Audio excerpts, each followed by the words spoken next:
Everybody, video here for you today. Now I'm just sucking down some coffee. Thought I'd say hi. Looking over some news reports, and this one caught my eye. This goes along with videos I have made in the recent past. We are going down to Tulum today. Here is the area around Tulum in the Yucatan in the state of Quintana Roo. But you notice there's some cenotes, underground caves, nearby in the area here.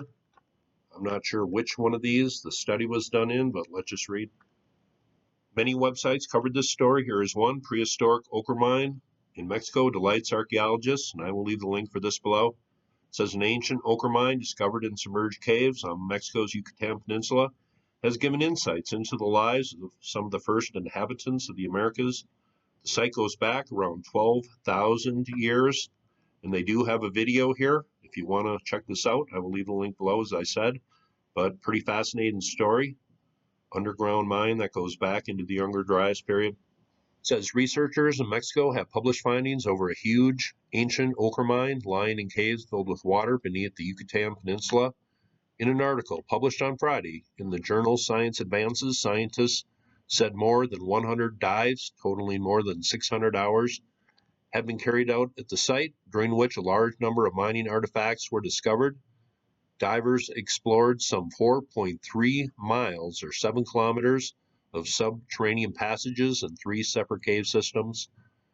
Operations to mine ochre at the site in what is now Quintana Roo state began some 12,000 years ago as human populations first spread through the region and went on for about 2,000 years.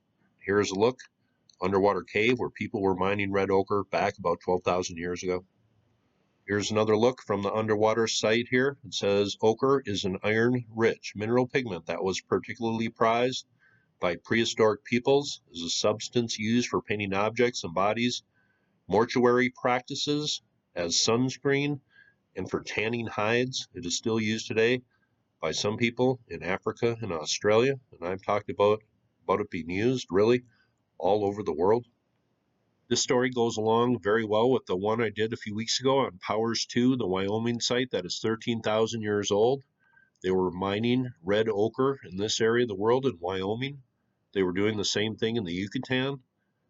What is really different about ancient people in the present United States or in present Mexico? Seems they were all doing the same things. This is Heritage Daily. They also covered this story about this ancient ochre mine in the Yucatan here. Let's just read. It says the remains of ochre extraction beds and pits have been identified along with digging tools, navigational marker, and fire pits.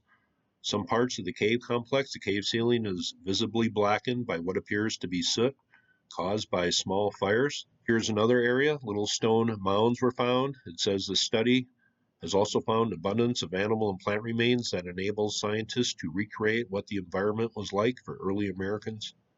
Edward Reinhardt from the School of Geography and Earth Sciences at McMaster University said, most evidence of ancient mining on the surface has been altered through natural and human processes, obscuring the record. These underwater caves are a time capsule with all the tools left as they were 12,000 years ago. It represents a unique learning opportunity. It took advanced expertise to work in the caves recovering ochre, so we know it was very valuable for the earliest peoples of Americas.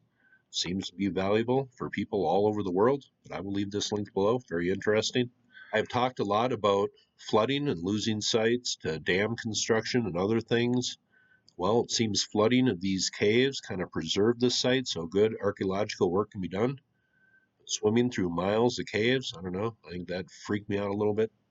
This is Science Advances. They are the ones who came out with this story a couple days ago originally. Let's just take a look at a few pics. Here's a look at some of the pics here, some of the areas that they detected. Ancient mining. Also a stone cairn found in a few places. Little stone piles. Hammer stones, overturned stalagmites. Some broken stonework here. Things they found in this cave. Here is a map of the underwater cave system and all the different areas that they found. Evidence of ancient human habitation and mining. Here's a look at the bottom here. Glowstone, ochre, mine pit, and other things at the bottom there. Here's where they found some charcoal below a flow stone.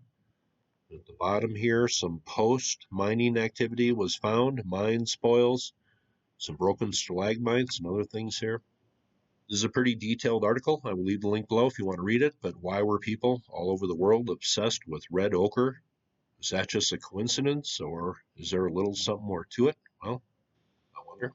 Another reason this story caught my eye, I did this ancient history news video a couple weeks ago, and about the giant sloth that was found in one of these underwater caves near Tulum. I wonder if it's the same research that found these underwater mines. I just wonder. That was an interesting story. Goes along with some videos I've made in the recent past. That is a story coming from the Yucatan, Mexico, right down here near Tulum, underwater cave going back about 12,000 years. Hope you thought that was cool, and you all have. Very safe.